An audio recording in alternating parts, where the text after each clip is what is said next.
ఉగ్ర కుట్రను దర్యాప్తు సంస్థలు భగ్నం చేశాయి. దీనిపై విజయనగరంలో నమోదైన కేసు దర్యాప్తు క్రమంలో విస్మయకర విషయాలు వెలుగులోకొస్తున్నాయి.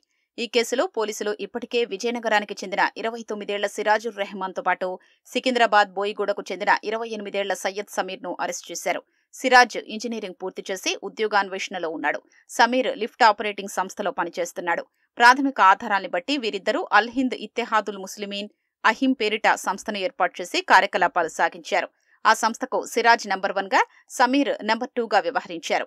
విశ్వసనీయ సమాచారం ప్రకారం సౌదీ అరేబియా నుంచి గుర్తు తెలియని ఉగ్రవాద సంస్థ హ్యాండ్లర్ ఉగ్రకుట్రల కోసం వీరికి మార్గనిర్దేశం చేసినట్లు దర్యాప్తు అధికారులు గుర్తించారు. ఆ హ్యాండ్లర్ ప్రధానంగా ఇన్స్టాగ్రామ్ ఖాతా ద్వారా వీరితో సంప్రదింపులు జరిపినట్లు సమాచారం లభించింది. ఇలా ఆ యువకులు దేశంలో పేలుళ్లకు పథకరచన చేసి ఉగ్ర కార్యకలాపాల విస్తరణకు పన్నాగం పన్నారు. అందుకోసం పొటాషియం క్లోరేట్, సల్ఫర్ తదితర పేలుడు రసాయనాల్ని ఆన్లైన్ ద్వారా కొనుగోలు చేశారు. పేలుడు పదార్థాల తయారీపైన ఆన్లైన్లోనే అవగాహన పెంచుకున్నారు.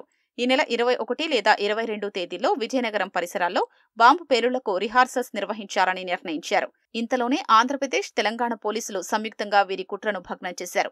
నిందితులు మరికొందరు యువకులు మైనర్లతోనూ తరచూ సమావేశాలు నిర్వహించారు. గ్రూప్ 2 పరీక్షలకు సన్నద్ధం కావాలనే కారణంతో సిరాజ్ విజయనగరం నుంచి హైదరాబాద్కు మకాం మార్చాడు. ఆ సమయంలోనే అతడు, సమీర్ పలుమార్లు కలిసి చర్చించుకున్నారు.